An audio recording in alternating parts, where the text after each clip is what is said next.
चला आज मी तुमका तोंडले भात दाखवते।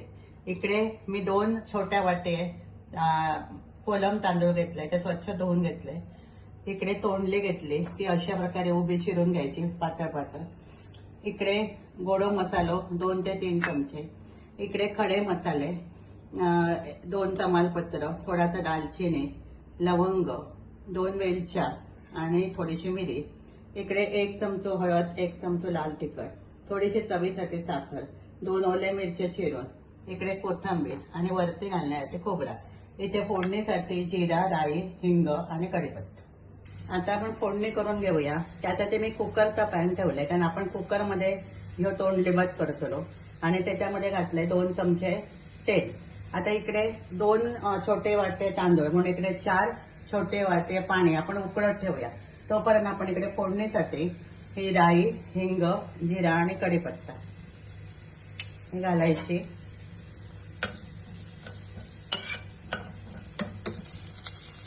आणि जिरा आणि चांगलं फुलला की हे खडे मसाले टाकायचे। मग टाकायचे ओले मिरचे,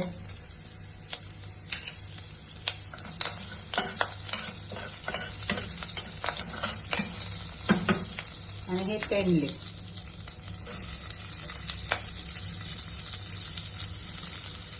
चांगली परतून घ्यायची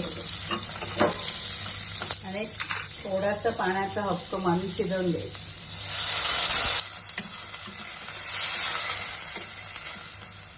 आता हे तोंडली थोडीशी नरम झाली की त्याच्यात आपण घालूया मसाले।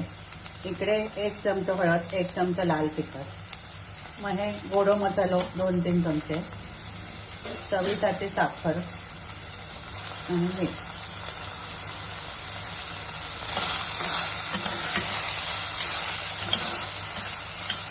आता त्याच्यात घालायचे तांदूळ,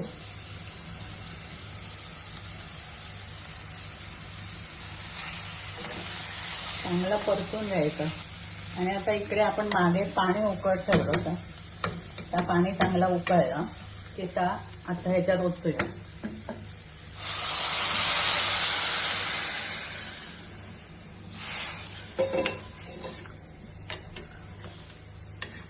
थोडीशी कोथिंबीर टाकूया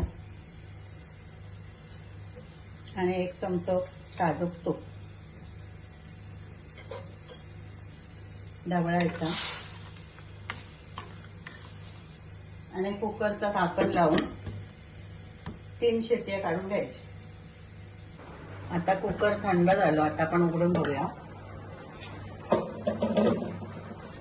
अशा प्रकारे एकदम सळसळीत असं तोंडले भात झालं। आता हे आपण काढून एका भांड्यामध्ये ठेवूया। आता हा तोंडले भात तयार। तो मी अशा बाउलमध्ये त्याची मूद घातले, त्याच्यावरती थोडेसे काजूचं लावले, काजू, थोडासा खोबरा आणि थोडीशी कोथिंबीर आणि थोडा तूप टाकायचं। असं हा तोंडली भात बनवा आणि आवडीने खा। आणि ही रेसिपी आवडली तर लाईक करा, शेअर करा, सबस्क्राईब करा।